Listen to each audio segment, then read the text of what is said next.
The rain wasn't heavy, it was persistent. A soft curtain of water hung in the air like a thought someone had tried to forget but couldn't. It soaked into sidewalks, into denim jackets, into places people didn't think to cover. Gabe Holloway pushed his wooden cart slowly up the slope of Maple Street, his boots squelching in the rhythm of a man who had nowhere to rush to. In the cart sat an Underwood typewriter, black, scratched, but clean. He had just repaired it for an old woman who used it to write letters she never sent. Gabe didn't ask why. He never did. Some things were best left without punctuation. As he passed the old fishing pier, he noticed a figure on the far side of the street crouched low near the gutter, fumbling with something metallic that kept rolling away. The street was nearly empty except for them. The sky had gone that gray-blue color that made everything feel like it was happening inside a memory. The woman was wearing hospital scrubs under a raincoat too thin for the weather. Her dark hair clung to her neck. She reached out, slipped slightly on the wet pavement, then steadied herself and reached again. Gabe slowed. The thing she was chasing was a stainless steel thermos. It had come undone, its cap rolling toward the storm drain, its body scuffed and dented like it had been dropped more than once. She caught the thermos just before it disappeared, clutched it close like it was something worth more than it looked. Then she sat down, right there on the wet sidewalk, not collapsed, not broken, just stopped. Gabe hesitated, then crossed the street. He didn't speak at first, just stood a few feet away, rain falling between them like a curtain waiting to be pulled open. She didn't look up, just tightened her hold on the thermos, eyes on the street. He finally said, "If it was coffee, I'm sorry I showed up late. If it was soup, I've got a spoon." The woman blinked. That was all. Then slowly she raised her head. Her eyes weren't the dramatic kind, not red from crying, not glassy with shock, just tired. The kind of tired that made you feel like blinking took effort. "That's a terrible line," she said. Her voice was low, dry, not angry, just done. "I know," Gabe replied. "I didn't rehearse it." She looked at him, really looked now. Took in the man in the olive green jacket with patches on the elbows, the cart behind him, the typewriter, the fact that he was just standing there getting wet, not walking away. She didn't say thank you. She didn't ask why he stopped, but she shifted a little, as if to make space. Not much, just enough. Gabe didn't sit. He wasn't the sitting in the rain type, but he knelt beside the thermos. It had a dent in the side and a faded sticker of a dancing bear that had lost most of its color. The lid had cracked, but it would still screw on. "You want me to fix it?" he asked. The woman raised an eyebrow. "The thermos," Gabe clarified. "I mend things." "You mend things?" she echoed. Not as a question, more like she was trying out the words. He nodded. "Or at least I try." She looked down at the thermos, then at her knees, soaked now, then back at Gabe. "Do you always offer help to people who sit on sidewalks with broken soup containers?" "Only when it's raining," Gabe said, "and only when they don't ask for it." That got her. Not a laugh, not exactly, but the corner of her mouth twitched, a movement so small it could have been mistaken for shivering. She stood slowly, thermos in hand, brushed water from her sleeves, though it did no good. "I'm Leah," she said finally. Gabe offered his hand. "Gabe, I work just around the corner. Shop with the peeling blue door. If you want the thermos fixed, leave it there, or not." Leah considered him for a beat, then nodded once and walked away down the sidewalk, her steps quiet, her coat dripping. Gabe watched until she turned the corner. Then he looked at the sky, still raining. But maybe not just yet, he thought. Maybe not everything needed to be dry to be fixed. He turned his cart around and walked toward his shop, the typewriter rattling softly with each bump in the sidewalk. The thermos sat on the workbench like something rescued from a battlefield. Gabe had brought it back with him that afternoon.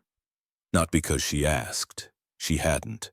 She just walked away, clutching it, and disappeared around the corner like a question he'd never get to ask.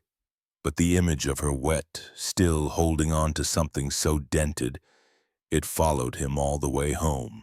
He didn't even realize she'd left the lid behind until later, tucked into the side of his cart under a rain-soaked cloth. It rattled when he took the corner. A quiet little knock, like something insisting it still mattered. He set it down on his bench, surrounded by the soft chaos of tools, wires, tiny screwdrivers, and a clock with no hands. He stared at it for a while, not just the object, but what it meant. Then, without much thought, he got to work. First, he rinsed the inside, careful hands, almost gentle. There were traces of broth, still warm when he poured it out. Onion, maybe. A hint of turmeric. The smell reminded him of something he couldn't place, not food, but feeling. Like sitting by a bed when someone's sick. Like a gesture made without witness. The outside took longer. He wiped every smudge, cleaned under the rim, tried to polish out the dent knot to erase it, just to make it whole again. He left the faded sticker alone. That was hers. He didn't add a note, didn't write his name. That would have turned it into something else. Instead, the next morning, Gabe walked to the little urgent care center on Greenfield Road. No umbrellas, just his old coat and a thermos wrapped in brown paper. He waited for a moment when no one stood near the front. Then he leaned it quietly against the side door, the one only staff used, so no patient would mistake it for lost property. As he stepped back, he paused, adjusted it slightly so the sticker faced out. Then he left. No one saw him. That's how he wanted it. At home, Nina was still asleep, tangled in her too big quilt. He made toast, burned one slice, left the other with butter and honey on the table. Her backpack sat by the door open, waiting. Later that evening, after homework and dishes and half a chapter of their book, Gabe passed the shop window and saw his own reflection. Just a man with gray at his temples and 1,000 things he never got around to saying. The rain had stopped, but the street still shimmered. Back in the shop, he found himself glancing toward the workbench where the thermos had sat the night before. Now the space was empty, only a faint ring left from where it had rested. Funny how sometimes returning something can feel more intimate than giving it in the first place. The package came just after dusk. Gabe had just finished sweeping sawdust into the far corner of his shop, an old habit he never broke even when he worked alone. Nina was upstairs singing something off-key in the bath, the tune bouncing faintly down the stairwell. The day had been quiet. No customers, no appointments, just the hum of a radio and the occasional creak of old wood. He didn't hear the door open, just the soft thump of something being placed down gently and the familiar sound of it closing again. By the time he stepped outside, the street was empty. The rain hadn't returned yet, but the air held that particular kind of hush it always brought with it, like the world was holding its breath. There it was, wrapped in the same brown paper he had used, the thermos. He picked it up carefully. It was warm, inside, not coffee, not tea, soup, still steaming slightly when he opened it back in the kitchen. Thick, golden broth with lentils and carrot, a trace of something herbal he couldn't name. The kind of soup that didn't come from a can, the kind that took time. That meant hands had peeled, chopped, stirred, and tasted until it felt right. No note, no name, no message, but there didn't need to be. He poured it into a small bowl, added a slice of bread on the side, and set it on the table where he usually ate alone. The smell filled the room slowly, making it feel less empty. Across from him, the other chair sat untouched, the way it always had. Gabe didn't pray, but he paused for a moment, not out of habit, he had none, but because it felt wrong to eat something made so deliberately without acknowledging it. He didn't wonder how she knew where to leave it. Some things didn't need maps.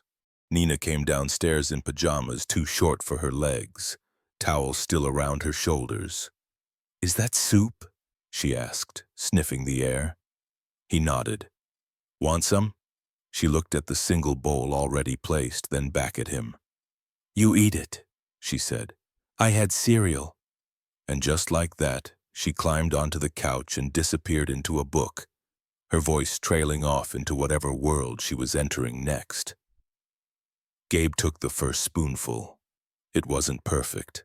A little too much salt, maybe. A bit more ginger than expected. But somehow it tasted exactly right. He ate it slowly, the way you would read a letter from someone who hadn't written in years, letting it say what it wanted in its own time. Later, he rinsed the thermos, dried it with a clean towel, and left it on the shop counter. He didn't know if she'd come back, or if this was the end of whatever this was. Maybe it was just kindness circling back once briefly. But when he locked the door that night, he found himself turning the closed sign just a little more carefully, as if someone might be looking. The rain had become a habit lately.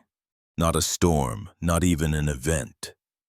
Just a gray companion that trailed behind the city like someone reluctant to say goodbye. The kind of weather that made everything slower, softer, more careful. Leah sat by the window at Morrison Pine, the small corner cafe near the urgent care clinic. It was quiet at this hour, late morning past the commuter rush before the lunch crowd. She always chose the same table, the one by the window, left corner, one chair pulled out just slightly. Her tray held a bowl of oatmeal with cinnamon, one banana she wouldn't eat, and coffee she let go cold. She didn't bring a book or a phone. She just sat. Sometimes she watched the people passing in the rain, though she never followed their faces for long. Mostly she watched the window itself, the way raindrops raced each other to the edge of the glass, the way the light outside never really changed, just dimmed and returned like a breath being held too long.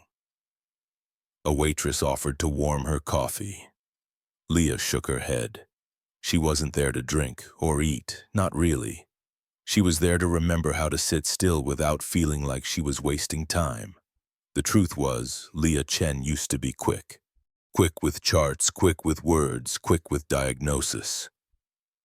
In Boston, speed was status, confidence was currency. She'd mastered both. Until she refused to move fast enough to overlook what others ignored. Now, in this town, in this rain, her pace had slowed. Not by choice, by necessity. Her coat dripped quietly on the floor beneath her. Her shoes were soaked from walking, but she didn't move. Something about staying in one place just long enough felt like an act of resistance. Or maybe survival. At a nearby table, a toddler dropped a crayon. His mother retrieved it without looking. The little boy glanced at Leah and smiled. She didn't smile back, not because she wasn't kind, but because she forgot how to return small gestures without feeling like she owed more outside across the street. Someone adjusted the open sign on a repair shop window. She recognized the green jacket. The same one from that rainy day, the man who mended things. He didn't see her, but she noticed the small act how gently he handled the sign, as if even wood and glass deserved to be treated like they might break. Leah looked down at her hands. They weren't trembling today. She took one last sip of cold coffee, left a tip that was too much, and stood. Before walking out, she placed the untouched banana in the cafe's small take-what-you-need basket near the exit. Then she disappeared into the rain again, coat collar up. Steps quiet. Thermos empty and waiting at home. Saturday mornings were for broken things. That was what Gabe told himself. And anyone who happened to ask why he offered free repair lessons at the community center once a week. He never said it outright, but the real reason was simpler than charity. He just liked watching people try to fix something that didn't work, especially when they thought they couldn't. The room smelled like pencil shavings and floor wax. Fluorescent lights buzzed low, almost apologetically. Gabe's work table held 6 old typewriters in various states of disrepair. Dust in their keys, ribbon long gone dry, metal parts that hadn't moved since before most of the room's occupants were born. One of the machines, gray, scratched, and still faintly ink-stained, sat in front of Nina. She wasn't technically enrolled in the class, but she always came. Sat quietly at the edge, where the chairs squeaked the most, working with small fingers and the kind of focused frown only 11-year-olds could manage. Today, Gabe showed them how to adjust the plate and the rubber roller that fed paper through. Most people overlooked it. Most people forgot how things used to be written one letter at a time. No delete key, no second draft unless you started over. He liked that about typewriters. They forced you to commit. He moved from table to table, offering suggestions without fixing the problem for them. When he reached Nina's station, she glanced up. "It's stuck again," she whispered, not wanting to sound like she was complaining. Gabe crouched beside her, peering at the jammed keys. "You remember what I said last time?" he asked. She nodded. "Patience beats force." He smiled. "Still true." She didn't smile back, but her shoulders relaxed. A boy next to them cursed under his breath as a metal arm popped loose. Gabe gave him a nod, then motioned for a cloth and handed it over. No lectures, no scolding, just keep trying. The machine wouldn't mind. For a brief moment, Gabe glanced at the empty chair in the back row. One had been set up out of habit but never used. He wasn't expecting her. He hadn't even seen her face clearly that day in the rain. But in the silence between questions, he noticed himself listening. For a coat dripping near the door, for shoes that walked instead of rushed. Nothing came. He moved on. At the end of the hour, the room emptied with soft chatter and creaking linoleum. Nina stayed behind, packing up ribbon spools into a tin box she'd found at a garage sale. She looked up. "Was that woman coming today?" Gabe paused. "Which one? The one with the sad thermos?" He didn't answer right away, just took the tools from her hands, started cleaning them. "I don't know," he said finally. Nina didn't push. She just nodded, then held up a scrap of paper she'd typed earlier. It said, "Some people show up once, and you remember them forever." He read it twice, then once more, just to be sure it hit. They walked home without saying much. Rain waited just beyond the horizon, the kind that didn't warn before arriving. At the corner, Gabe looked toward the cafe. The window seat was empty. Gabe found it the next morning, placed on the kitchen counter in the neatest envelope he'd ever seen. No address, no stamp, just one word written in blue marker. To the soup lady. He didn't open it, not at first. He waited until Nina had left for school, backpack bouncing, boots splashing through puddles on the sidewalk. Then he sat down at the table, still in his work shirt, coffee cooling beside him, and carefully broke the seal. The letter was written on notebook paper, folded twice. It began like this. "Dear Soup Lady, I don't know your name, but you gave my dad soup. That's already better than most people. He didn't say much about it, but he washed that thermos 3 times. He even dried it with the cloth we use only for glass. That's his fancy towel, in case you didn't know. You probably think my dad is quiet, or maybe grumpy. But he's not. He's just careful with words, like how I'm careful with glitter. It gets everywhere and you can't take it back." I saw the way he ate that soup, not like someone who was hungry. More like someone who forgot how warm tasted, so thank you for that. We don't get visitors. It's mostly just us and some broken things people want him to fix. But I think he's the one who needs fixing, not his hands. His hands are strong. But his laugh, it used to come out more often. Now it hides. I don't know what happened to you. My guess is you're sad about something too. Most people walking in the rain alone are. But if you ever want to eat soup with someone instead of just giving it away, our door is usually open. even if the sign says closed. There's an extra chair, no one's sitting in it. Yet, sincerely, Nina P.S. I make good grilled cheese. Gabe folded the letter slowly, as if it might tear under the weight of its own softness. He didn't cry. That wasn't his way. But he kept the letter in his coat pocket the rest of the day. Even when he went out into the rain. Even when he walked past the clinic without any real reason. That night he didn't eat alone. He reheated soup from a can, made 2 grilled cheese sandwiches, placed one across from him at the table. He didn't touch it, but he didn't throw it away either. The town's only pharmacy sat wedged between a laundromat and a bakery that always smelled better than it tasted. From the outside, it looked like every small-town pharmacy anywhere: white blinds, faded signs, and a bell that rang when you walked in, even if you didn't want anyone to notice.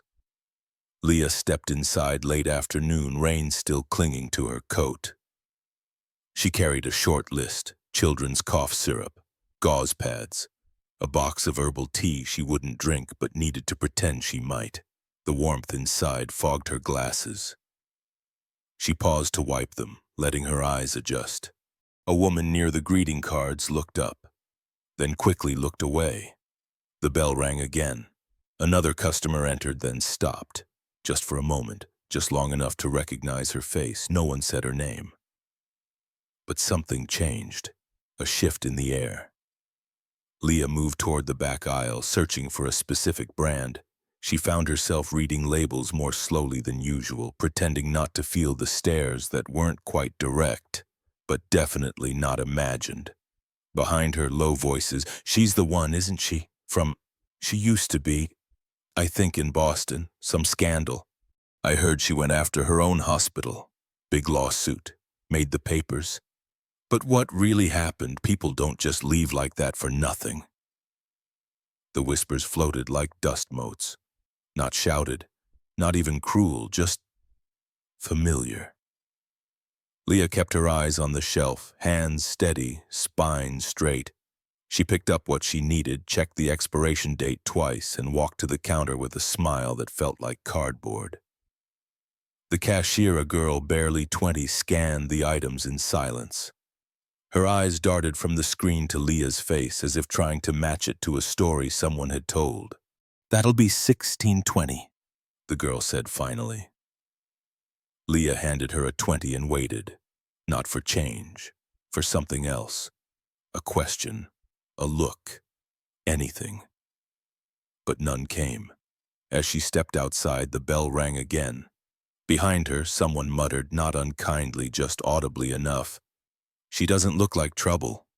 Rain had stopped, but Leah didn't take off her hood. She walked past the cafe without glancing in, past the bookstore with its crooked shelves, past the community notice board where someone had taped up a flyer for free repairs Saturdays.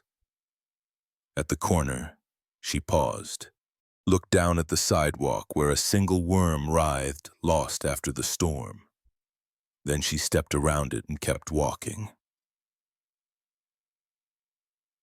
Saturday came with clear skies, but the puddles stayed. Gabe was fixing a sewing machine at the front of his shop, an old Singer with a cracked belt and a squeaky pedal. The kind no one made anymore. The kind people brought in not for function, but because their mother or grandmother had once touched it. He liked those machines. They had a memory. Across the counter, Mr. Hardwick watched him work. A retired bus driver with 1,000 stories, most of which ended in a weather report or a traffic violation. Today he was quieter, tapping his cane against the tile. "Say," the old man began, voice casual but not careless. "You hear about that nurse, the new one over at the health clinic?" Gabe didn't look up. He kept adjusting the belt, fingers steady. Hardwick went on. "Came from out east. Boston, I think. Real hush-hush past. People say she stirred up trouble at some big hospital." Gabe inserted a tiny washer, turned the wheel. Hardwick shifted his weight. "I mean, whistleblowers, right? Always more to the story, never just black and white. Gabe wiped his hands with a cloth, still hadn't looked up. Hardwick took that as a sign to continue. Used to drive past those kinds of people, the ones who talk big, throw rocks, then run. Cities spit them out, towns like this catch the mess. Finally, Gabe looked up. Just one look. It wasn't sharp, wasn't defensive, but it landed like a hammer on wet soil. Hardwick's words slowed. Of course. Maybe she's not like that. Never met her myself. Gabe nodded once, then motioned to the door. Machine'll be ready Tuesday. Hardwick blinked. Oh, right. Sure. Take your time. He shuffled out, the bell jingling above him like a chime in the wind. Gabe stood still a long moment, then turned back to the bench. He started oiling the pedal, but his hands had slowed.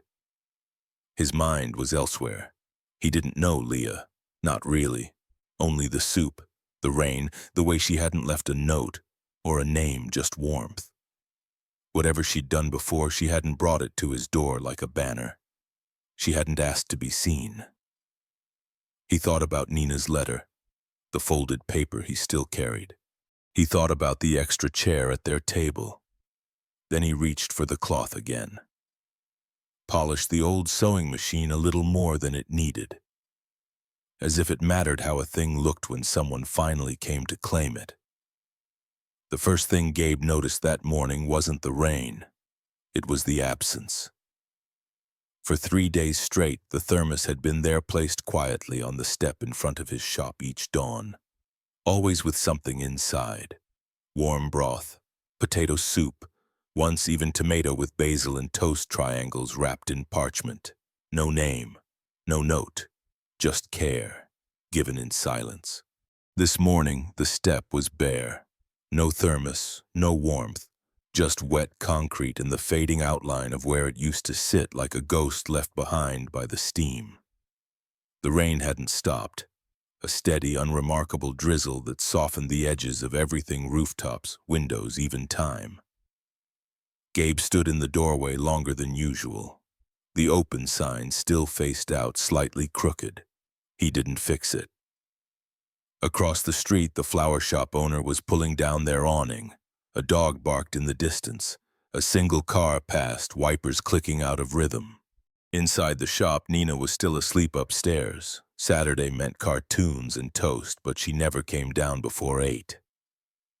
Gabe liked this hour. The stillness before tools clanked, before people brought him their broken things and left. He stepped outside. No umbrella. Just his coat zipped high and hands in pockets. He walked toward the edge of the sidewalk where rain pooled into the gutter, carrying bits of gravel and stray leaves. He watched the way it moved fast, careless, the opposite of how he lived. His eyes lifted. Across the street, the clinic, curtains drawn, lights off. The door locked. She wasn't there. Not physically, not anymore. But Gabe had the strange sense that her absence said more than her presence ever had. Maybe someone had told her about the rumors. Maybe she had seen the shift in glances, the slight pauses in conversation. Or maybe she simply got tired of showing up without being seen fully. Whatever it was, the connection had bent. Not broken, not yet, but bent, like wet wood under too much weight. He stepped back under the shop's awning, boots leaving a trail of damp on the mat. Looked down once more at the place where the thermos used to be. A leaf had landed there. Red, from the big tree by the bus stop. He picked it up, turned it over in his hand, then placed it where the thermos once sat. A placeholder, a reminder. Something still mattered here. The bell above the door rang behind him as he went inside. But he didn't start the tools, not yet. Instead, he sat by the front window, watching the rain, waiting for something. Even if he didn't know what, rain hammered the roof like it had a purpose. Hard, insistent, wild. The kind of rain that made people cancel plans and stay indoors. But there were no plans to cancel in Gabe's house. Just 2 bowls in the sink, A basket of laundry Gabe hadn't folded. A clock that still ticked even when nothing else moved. Upstairs, Nina stirred, then whimpered. It was just past 2 a.m. when Gabe found her curled on her side, hair stuck to her temple, breathing shallow. Her skin burned under his palm. "Nina," he whispered, brushing damp bangs from her forehead. "Hey, you with me?" She blinked, unfocused. "Cold?" But she was sweating. Gabe's stomach clenched. He grabbed the thermometer, waited, 103.2. He stood still for a second, long enough to hear the rain slam harder against the window. Then he moved shirt, shoes, keys, phone-shoving things into pockets. "Nina, we gotta go." She didn't resist. That scared him more than if she had. Down the stairs, into the truck, wipers smearing instead of clearing. The headlights cut through fog like butter. Slow, inefficient, useless. He drove faster than he should have. One hand on the wheel, the other reaching back to check she was still there. The clinic lights were off. He pounded the door anyway. Nothing. No answering knock. No shuffle of feet behind glass. No one. He checked his phone. No signal. No one at the fire station. No emergency room in this town. Just miles of wet road and an old man with a sick kid in the passenger seat. Nina coughed dry, painful. Her voice cracked. "Hurts. I know, baby, I know." He turned the truck around, almost missing the curb. Somewhere deep in his chest, something old and cold began to break. His fingers tightened on the steering wheel. He wasn't praying, not exactly, but he kept saying her name, over and over, like a spell. "Nina, Nina, Nina." That's when he saw it. Light, through the rain, a porch lamp. Faint, but steady. And then her, standing in the doorway in scrubs and rain boots as if she'd never left. Leah. She didn't ask questions, just waved him forward, opened the truck door, reached in. "I've got her," she said. No panic, no doubt, only motion, only certainty. Gabe followed, half in shock, half in awe. He'd forgotten what it felt like to not be alone in moments like this. In Leah's small back room, bare walls, worn sofa, a lamp with no shade, she worked like someone who'd done this too many times to hesitate. Cool cloths, fever reducer. Vitals checked without blinking. Her breathing's shallow, she muttered. "Could be secondary infection. I'll monitor." "You're supposed to be gone," Gabe said suddenly, too loudly. She looked at him then, not surprised, not angry. "I was," she said, "but I came back for my umbrella." It made no sense. It made perfect sense. Gabe sat down on the floor, hands shaking. Watched her check Nina's pulse, adjust her blankets. The rain kept falling, but for once he didn't feel wet. He felt found. The rain hadn't let up. It changed texture, less violent, more steady, like breathing. Nina was sleeping now, her forehead cool, her breathing even, her hand curled gently around the edge of Leah's worn flannel blanket. Gabe stood in the kitchen, one hand resting on the doorframe, the other gripping his old flip phone like it might bite. He hadn't said thank you, not properly. He hadn't said anything that mattered, really. Just nodded when Leah handed him the dosage schedule. Just looked away when she asked if he wanted tea. So now she'd gone back upstairs, to rest, or to distance herself. He couldn't tell. He stepped out onto the small porch, rain slanting sideways under the awning. He didn't flinch. The number was still there, he hadn't deleted it. Leah S. Old entry. He stared at the screen, then pressed call. No one picks up at this hour. That was fine. He didn't need a response. He just needed to say something out loud into the world and have it land somewhere. The phone rang twice, then, "Gabe?" Not groggy, not surprised, just quiet. He froze. I wasn't. I didn't think you'd. I heard the truck start. Thought you might call. Silence. Then, Nina's stable, Leah said, voice steady. Temperature holding. You did the right thing. Gabe nodded, forgetting she couldn't see. I panicked. You're a father. That's not panic, that's instinct. More silence. Only the sound of rain hitting tin and the faint buzz of her line. He cleared his throat. I thought you'd left, for good. I almost did. Why didn't you? Another long pause, then, because the one person I wanted to say goodbye to was already acting like I was gone. It hit harder than any storm, clean, brutal, true. He didn't defend himself. Instead, I still have the thermos. I know, she said. I stopped leaving soup the day I realized I wasn't just feeding Nina. His chest tightened. Not painful, just awake. She continued, gentler now. You can bring it back if you want, when it's clean. I haven't used it. I didn't want to. I mean, it's just a thermos, Gabe, she said. It's not a contract. He exhaled. Then maybe I'll bring it by tomorrow.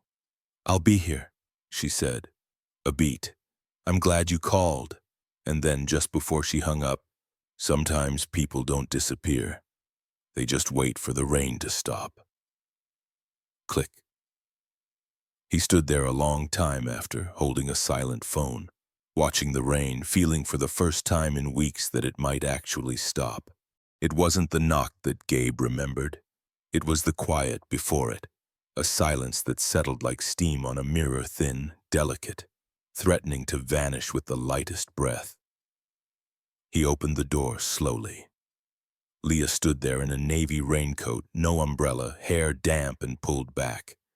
In her hands, the same thermos. But this time, it was empty. She didn't speak, didn't ask if Nina was better, didn't ask why Gabe hadn't called sooner, didn't bring up the rumors, the silences, the gaps. She just stepped inside, walked past him like she'd never left, and placed the thermos on the counter like it was returning home. Gabe followed her without knowing why. Nina was still on the couch, half covered in a quilt too heavy for the season. Her cheeks held color again. She stirred when she sensed movement, and one eye cracked open. "Soup lady?" she croaked, voice hoarse. Leah crouched beside her and smiled, not wide, not for show, just enough. "Back by popular demand," she said softly. Nina's fingers reached out, caught Leah's hand, then fell back into sleep. It all happened without ceremony, like it was always supposed to happen this way. Gabe poured tea. He didn't ask if she wanted any, just slid the mug across the table. Leah took a sip, wrinkled her nose. "Still making it too strong?" He smiled. "Haven't had a reason to make it right." They sat in the kitchen, not across from each other, just near, steam rising between them. Rain still whispering on the roof. Outside, the street was empty. Inside, something was returning. Not a romance, not a resolution, just a quiet rebuilding of trust plank by plank. After a long pause, Leah said, "She's strong, Nina. She gets it from her mother." A beat, then Gabe added, "But the stubborn part's mine." Leah didn't press, she never had. He looked at her hands, still wet from the rain, resting on the table, not clenched, just open. "Why'd you really come back?" he asked finally. She tilted her head, considered, then said, "Because I knew you'd never ask for help, and someone had to." Not said with pity, said like a fact, a truth only people who had once needed help and never received it would understand. Gabe looked down, picked at a crack in the table's varnish.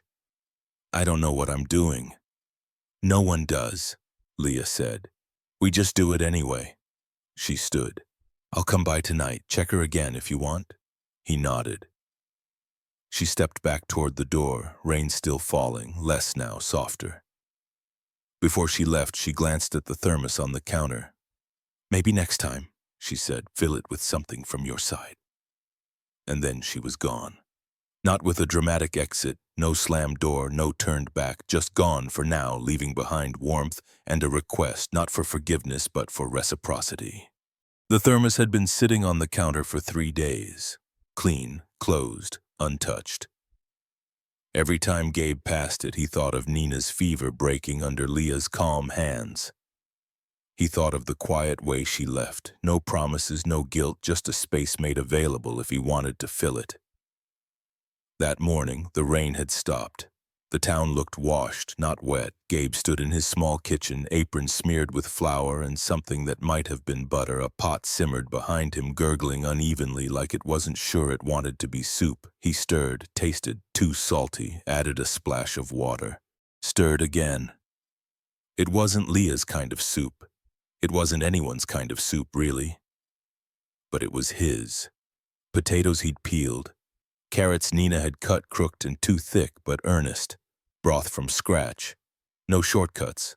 He filled the thermos slowly, wiped the rim, tightened the lid like it might hold in something more than just heat.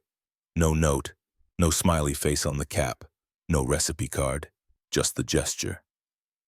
When he reached Leah's door, he hesitated. It was early. The curtains were still drawn, the porch still damp. He placed the thermos gently by the step, adjusted it once so it wouldn't tip, turned to leave. But halfway down the path, a voice called out from the window. "Wait!" He froze, looked back. Leah stood inside behind the glass, no coat, no shoes, hair still drying from a shower. She didn't open the door, just held his gaze, then just once she nodded, small, barely there, but it landed like thunder. He raised a hand in return, not a wave, just acknowledgement, and walked home. That night, when he returned from the shop, the thermos was back on his porch, clean. Next to it, a napkin folded once with handwriting he didn't recognize, smaller, rounder than Leah's. "Dad says it was lumpy, but I liked it. Thank you. Nina." He didn't go inside right away. He sat on the porch steps, thermos in one hand, napkin in the other, and listened to the town settle in for the night. No fireworks, no music. Just soup, a child's note, and the kind of silence you didn't want to break. The shop bell rang, soft and thin like a question. Gabe didn't look up right away. He was bent over a Smith Corona typewriter, the kind with a ribbon that always tangled when you were in a rush. His thumb bore the black smudge of carbon ink. His breath moved slow, steady. The bell rang again. Not a second entry. Just the echo settling into wood and silence. He looked up. Leah stood just inside the door, no raincoat this time. No thermos in hand, just a quiet stillness like she wasn't sure she belonged but had come anyway. Gabe wiped his hands on a rag. "Didn't expect you today." Leah looked around, eyes tracing the shelves of old radios and screwdrivers arranged in perfect rows. "I didn't expect myself either," she said. He gestured toward the back table. "Coffee?" She shook her head. "I just wanted to hear the sound again." "The typewriters?" She nodded. So he went back to his bench, rethreaded the ribbon, and typed. Just a word, then another.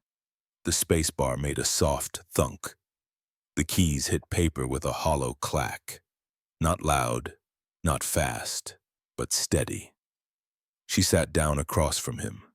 Didn't speak, just watched. He didn't ask what she'd come to say. She didn't explain why she'd stayed. They just let the rhythm of the machine fill the room. Like breathing. When Gabe paused to wipe his brow, Leah finally spoke. "When I was little," she said, "my dad fixed clocks. Not because we needed the money, just because he liked making time behave." Gabe smiled faintly. "Time doesn't listen." She nodded. "No, but he tried." She looked around again. "This place. It reminds me of his garage. Dusty, quiet, full of things no one thinks they need until they stop working." He looked at her, not the words, but the tone. You miss him? Every time something breaks. He pressed another key. The carriage slid back. The margin bell dinged. You were right, he said. About? That it's not panic, it's instinct. She didn't answer. Didn't need to. After a long while, she stood, brushed invisible lint off her sleeve. Do you want the thermos back? She asked, teasing. He met her eyes. No, thought I'd fill it again tomorrow. A pause. Then I'll make room in the fridge, she said. At the door, she lingered. This place, it's good for you. It's all I have. She turned. No, Gabe, it's what you give. Then she left as quietly as she came. The bell over the door rang once more, then settled. Gabe sat back down, typed another word, paused, then slowly, carefully typed a name. Not his, not hers, just us. The page moved forward. The thermos had been returned again. Clean, warm, and full. This time the soup had been better. Slightly. Gabe was starting to understand ratios: salt to stock, time to temperature. Nina approved, which was what mattered. They left it by Leah's porch at dusk. No note, no knock. Just the quiet offering, part of a rhythm that didn't need rehearsing anymore. But the next morning, when Gabe stepped outside, the thermos was already back. And something had changed. For the first time, there was something written. Not a letter, not a message. Just two small initials in careful block letters near the bottom of the thermos. LC. No smiley face, no embellishment, just ink. Just presence. Gabe turned it in his hands, thumbs brushing the letters like they might fade. He didn't smile right away. He stood still. A quiet filled the front porch. Not the silence of absence, but the weight of something newly present. It wasn't just a return of metal and heat. It was a gesture, a name offered, a past acknowledged. He brought the thermos inside, placed it carefully on the kitchen counter. Didn't wash it. Not yet. Nina wandered in, hair a mess, dragging her blanket. What's that? She asked, pointing. Gabe glanced at her, then down at the initials. It means she wanted us to know who she is, he said. She didn't think we already knew. Sometimes, kiddo, it's not about what people know. It's about when they're ready to let you see it. Nina climbed onto the stool, looked at the thermos like it had secrets. Are we gonna write back? Gabe considered. Then took a permanent marker from the drawer, turned the thermos gently, and just under her initials he added, G+N. Nina grinned. That's like a code. Gabe nodded. Yeah, a quiet one. They didn't take the thermos over that evening. They waited until morning, until the rain started again.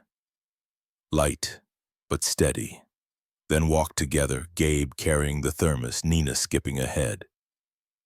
At Leah's porch, he set it down just like always. But this time, he didn't walk away right after. He waited. Not for her to open the door, not for a reply. Just for the feeling of having given a part of yourself and knowing it might finally be safe to do so. And when the wind picked up and the first drops hit the wooden step, Gabe turned, gently took Nina's hand, and walked home. Behind them, the initials glistened faintly under the rain. LCG+N. Not declarations, not confessions, just names. And sometimes that's where healing begins. Leah didn't check her mailbox often. Bills came by email now.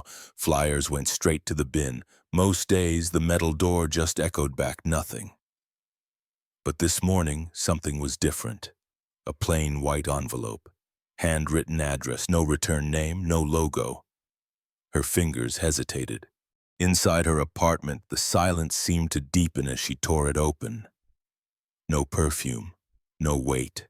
Just a single sheet of paper folded once, the ink slightly smudged in places like it had waded through weather. She sat at the kitchen table, the thermos from Gabe and Nina still drying near the sink. the folded napkin Nina once wrote on still tucked in her recipe book. She unfolded the letter. Dear Leah, you probably don't remember me.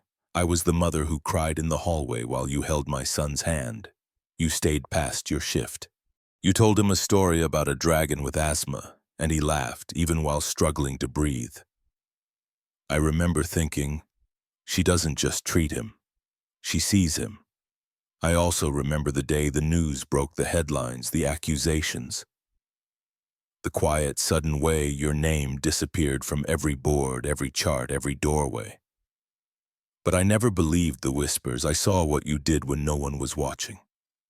I'm writing now because I heard you're working again. Somewhere far but not forgotten.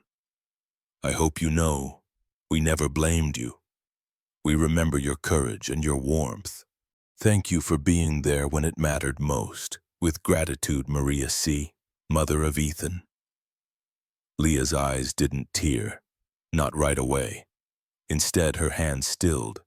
Her shoulders dropped as if the weight they carried had loosened just a little. She read the letter again, then folded it carefully.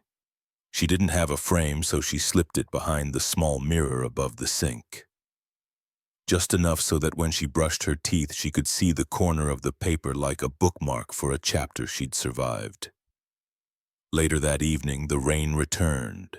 Steady, unbothered, she made soup, not out of habit, out of something softer. She reached for the thermos, now dry and waiting, poured slowly.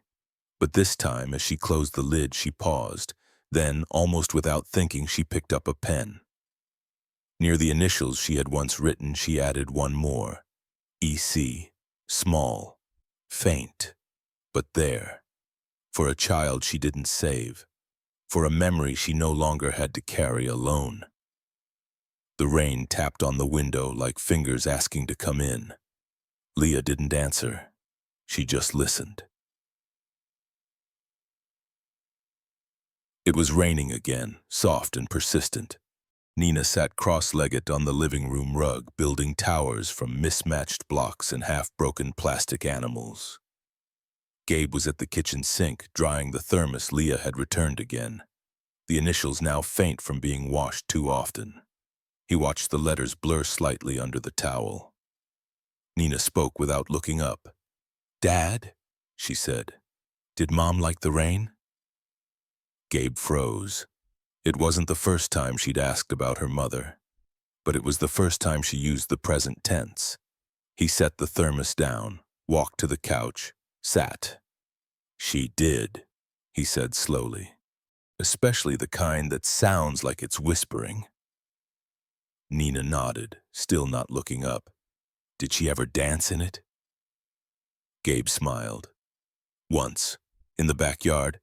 We had a clothesline back then. She twirled under it like it was a stage." "Did I watch?" "You were too small, but she thought you'd remember it anyway." Nina turned to face him now.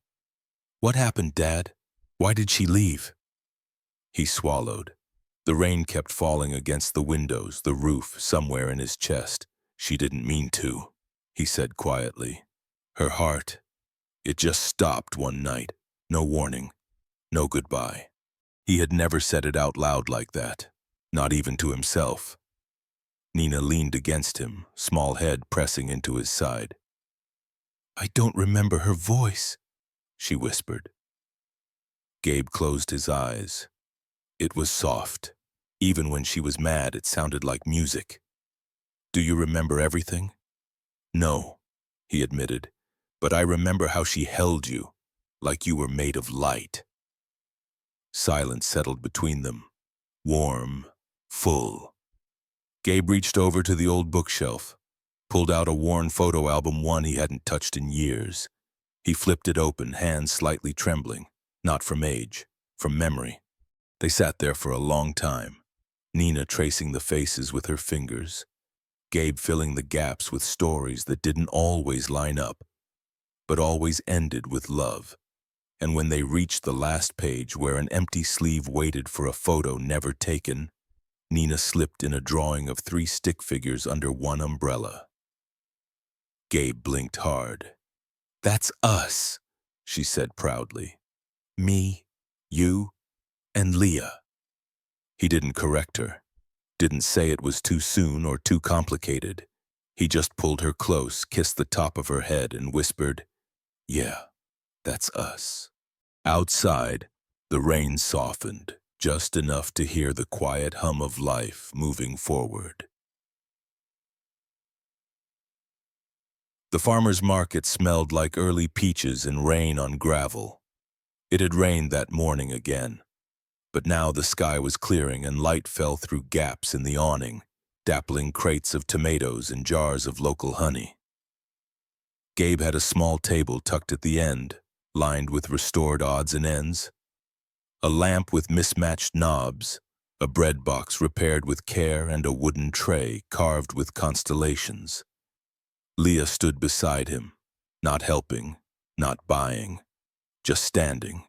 Her hands wrapped around a coffee cup, the sleeves of her sweater pushed up, her name pin from the clinic still clipped crookedly to her collar. Nina ran ahead to the flower stand, negotiating over sunflowers with the charm only children carry without knowing. "You should charge more for this," Leah said, running her fingers along the carved stores. "I didn't make it to sell," Gabe replied, "just to not forget how." She smiled, not too wide, just enough.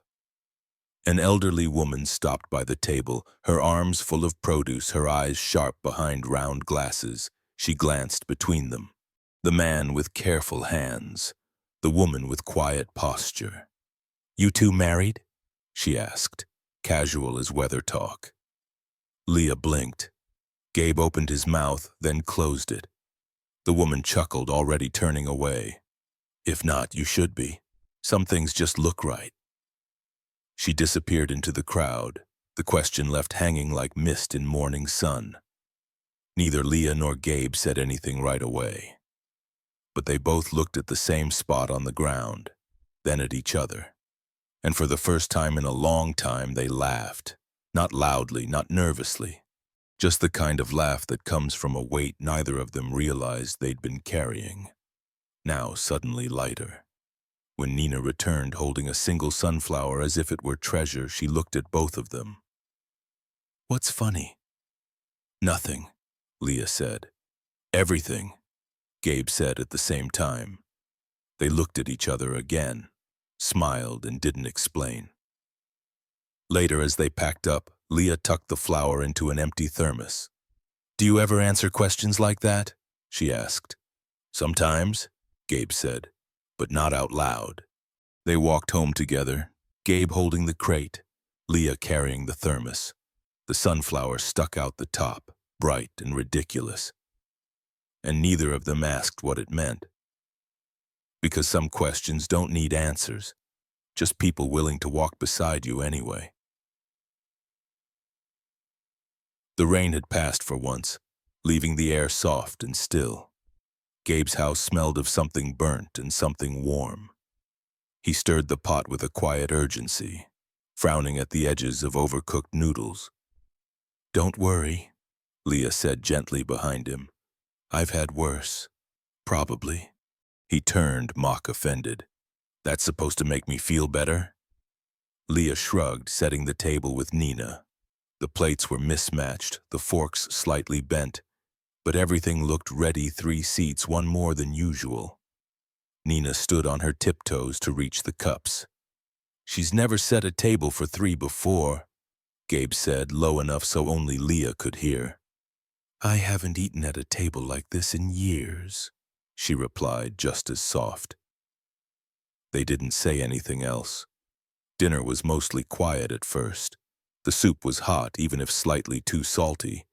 The bread was from the market, torn by hand. The salad was a little soggy, but no one complained. They passed bowls, they poured water, they chewed with thought. And slowly it started. Nina told a story about a substitute teacher who fell asleep in class. Gabe misheard a word and turned it into a terrible pun. Leah giggled. Then Nina snorted. Gabe almost choked on his water. And just like that, The table filled not just with food, but with laughter. Not the loud kind.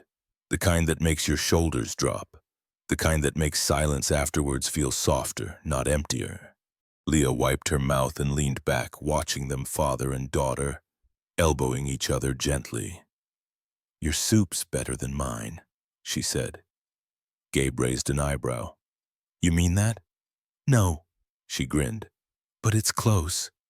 He laughed, and something in his face relaxed that hadn't in years. Nina disappeared into her room after dinner, calling over her shoulder, "Don't eat the last cookie!" Gabe and Leah started clearing the table. He reached for a plate, but she stopped him. "I've got this," she said. "You cooked." He didn't argue. As she rinsed the dishes, he leaned against the counter, watching her. She worked in quiet rhythms: rinse, place, wipe. Not like a guest, like someone who belonged. "You know," he said, "I forgot what this house sounded like when it wasn't just one voice echoing." Leah didn't look back, just replied, "It sounds better when it's not trying so hard to be quiet." They stood there a moment, not speaking. Outside, the rain hadn't returned yet, but the kitchen window still had streaks from the last storm. She traced one absent-mindedly with her fingertip. "Thanks for dinner," she said finally. "Thanks for staying," he said. She smiled, not wide, just enough. In the sink, 2 forks tapped together softly like wind chimes too tired to sing. The inbox blinked once, then again. Leah almost didn't open it. She hadn't checked that email in weeks. It belonged to a version of herself who wore pressed lab coats and always answered within 5 minutes. But something made her click. The subject line was simple: "Reinstatement offer, immediate start possible." She stared at it longer than she should have. The name on the signature line was familiar: Dr. Carmichael, the department head who once told her she was too idealistic for critical care. And now he was offering her old job back. Same hospital, same pay, same prestige, different Leah. She read it once, then again. The words didn't feel wrong, but they didn't feel like they were written for her anymore. She closed the laptop. The kettle whistled gently behind her. She turned it off without pouring the tea. From her window, she could see the community garden. Gabe and Nina were there, kneeling beside rows of carrots that refused to grow straight. Nina waved wildly, dirt smudged across her cheek like war paint. Gabe tipped his cap. Leah didn't wave back, not yet. Instead, she pulled open the drawer by the sink. Inside was the thermos, the same one Gabe had once returned, carefully cleaned without asking questions. The initials had worn off, but her hands remembered the weight of it. That thermos had once meant function. Now it meant presence. She sat at the kitchen table, looked at the letter again on her phone, tapped her fingers against the screen. Portland General, Pediatric Oncology, a place where she once made charts with color-coded tabs, where she stayed late to fold paper cranes for frightened kids, where she became the whistleblower. She'd loved the work, but she didn't miss the meetings, the politics, the way no one made eye contact after the fallout. She didn't miss being thanked at galas while being questioned in hallways. Her phone buzzed again. A text from the new HR coordinator. "We'd be honored to have you back, Leah. Your ethics were never in doubt here." She exhaled. That was the first time someone said that. The words were kind, sincere maybe, but somehow they felt like closure, not invitation. She glanced again outside. Gabe was showing Nina how to gently loosen the soil. Their movements were slow, careful, ordinary. And something about that felt more urgent than any return ticket. That night, she didn't mention the email at dinner, but when Nina handed her the last cookie wrapped in a napkin with a smiley face drawn in pink marker, Leah folded it into her coat pocket without a word because she wasn't sure what to say. But she knew what she didn't want to lose. It was waiting on the steps. wrapped in brown paper tied with a string. No note. Leah stood there for a moment, umbrella dripping beside her boots. The street was quiet except for the slow patter of leftover rain falling from the eaves. She knew it was from him before touching it. The shape, the weight, the care. A new thermos, handmade, the metal mat, the lid smoothed to the twist, and carved along the base where most wouldn't notice a tiny sunflower, Nina's favorite. Inside wasn't soup, inside was empty, clean, ready, and that somehow made her chest tighten more than if he had filled it. She carried it inside, set it gently on the table. It wasn't just a gift. It was a question, one that didn't need words. Not, will you come back? Not, do you love me? But something simpler. Do you want to stay? She ran her fingers along the engraving. Sunflower, not a rose, not something romantic, but something that always turned toward the light. And the silence in her kitchen felt less like loneliness and more like space being made. Leah didn't answer, not yet. But later that night, as she packed a lunch for the next day's clinic shift, she filled the thermos with miso soup and greens. Not for anyone else, just for herself. She placed it by the door and smiled, not because she had decided anything, but because she had the choice now. The rain had returned, not the kind that storms in with anger, but the quiet kind, the kind that stays. It drummed lightly on the tin awning of the clinic's back porch. The sky was low and pale, mist clung to the gravel paths between the buildings, and Leah was there. She didn't knock, she didn't text, she didn't say she was coming. But every morning, just before 8, she walked up the side path with a small canvas bag, a lukewarm coffee in hand, and her new thermos tucked into the pocket of her coat. Sometimes she brought herbs, sometimes she brought gauze or bandages from her own stock, sometimes nothing at all. She just showed up. Gabe never asked why. He only greeted her with a nod, offered her the first mug of brewed coffee from the machine that always sputtered, and handed her the clipboard of walk-ins. They moved around each other like people who had once spoken the same language and were now slowly remembering it. Nina noticed, of course. Kids always do. She stopped asking if Leah was coming today. Instead, she started saving her the second chair at the front desk, next to her coloring books.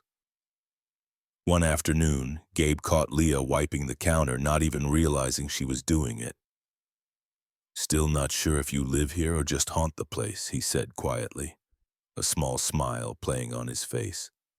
She didn't look up. Just replied, "Depends on if the coffee's fresh." But the smile that touched her lips lingered longer than the joke. Outside, the garden had started sprouting again. The peas climbed the trellis in delicate curves. The basil leaves smelled sharper after rain. Leah began planting things that weren't on the clinic's supply list, sunflowers mostly. A full corner now held thin green stalks like quiet sentries watching over the back lot. Nobody asked her why. Nobody needed to. Some mornings Gabe would find her sitting on the back step, thermos in hand, watching the sky. Once he joined her. They didn't talk, but the silence was warm. And sometimes staying isn't about what you say. It's about where you choose to stand, rain or not. The first time it happened, no one planned it. A man walked in, dripping wet, holding a battered old transistor radio, said it had belonged to his late wife, said it hadn't worked in years, but he couldn't throw it out. Gabe could have told him it wasn't worth fixing, but instead he asked the man to come back the next day. When the man returned, the radio was working barely. Static on half the frequencies, but one station played old soul records just like before. In return, the man left behind a small paper bag on the counter. Inside, a thermos of lentil soup, still warm. He didn't leave his name, just nodded once and left. After that, word spread quietly like moss creeping over a stone. People began to show up, not always with things that needed fixing. Sometimes they just needed a place to sit while it rained. Sometimes they brought broken clocks, jammed cassette players, or loose drawer handles. Sometimes they brought memories. A woman with too many rings on her fingers brought in a toaster that still worked. She sat on the bench and told Gabe she hadn't eaten toast since her son left for college. She just missed the sound. A boy brought a tangled film reel, said it had his grandfather's home videos. Gabe spent hours untangling it while Nina offered the kids soup in a chipped blue bowl. One wall of the shop, once blank now, held a pegboard of odd items: buttons, bottle caps, broken keys. Gabe called it the forgotten wall. Each item had a tag, not with a price but with a line like, "Her watch stopped the day she stopped waiting." He said if I fixed the lamp, maybe she'd stay. "The cord's fine, but I'm the one frayed." It was Leah's idea to write the stories. She never made a fuss about it, just started bringing a marker and listening. They added a sign under the front awning chalk, smudged by rain. "Fix it or forget it. All stories welcome. Soup appreciated." There was no cash register anymore, only a small glass jar labeled, "Don't worry." And somehow, the jar never ran out. Leah kept the soup pot going in the back. Sometimes carrot ginger, sometimes tomato basil, always enough. People came to fix things, and sometimes they left fixed themselves. One evening, as the last light slid off the rooftops, Gabe stood behind the counter watching Leah scoop soup into 2 bowls. Nina was in the corner, painting names on smooth garden stones. "She hasn't asked once about the city job," Gabe murmured. Leah glanced up. Maybe she already answered, and she handed him a bowl. Outside, the rain started again, soft and steady. But inside the shop it was warm, not because of the soup, because someone was finally listening. The storm came quietly that morning. Not a downpour, not thunder, just a steady, unwavering curtain of rain that blanketed the town in gray. The kind of rain that washes, not breaks. Gabe arrived early, as always. The front step was wet, but swept clean. The soup pot still warm from last night. Nina was still asleep at home, curled around a pillow she refused to replace. He noticed it before unlocking the door, a note, taped carefully to the inside of the glass.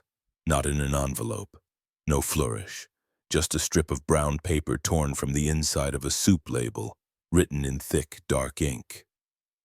He leaned closer to read. "A dented thermos still keeps warmth." No name, no signature, but he knew. Of course he knew. The message wasn't about the thermos, it wasn't even about the soup. It was about them, about everything cracked, bent, worn, about what's been through storms and still holds heat, still offers comfort, still shows up. He unlocked the door and let the bell ring out. Inside, the repair shop looked the same, but something in the air felt stiller, not empty, just full in a quieter way. He made coffee, set out the 2 usual mugs. By habit, he checked the soup pot. Someone had already stirred it. He stood at the window for a while, watching the rain blur the world outside. And then he sat at his workbench, turned on the old lamp with the flickering bulb, reached for the small item he'd meant to fix weeks ago, a music box shaped like a bird, missing one wing. He didn't rush, didn't look at the door, but just before noon he heard it. Footsteps. Then the soft clink of a thermos being set down gently on the counter. He didn't look up, only said, "You're a little late today." A pause. Then Leah's voice, calm and dry, like she hadn't just walked through the rain. "Thought I'd let the weather soften the soup." Gabe smiled, just a little. She pulled up a stool, set her bag down, poured a cup of soup for each of them. No words, no explanations, just warmth. Outside, the rain kept falling, soft, steady. But no one felt cold anymore. And on the door, the note stayed taped, a quiet truth for anyone who passed by.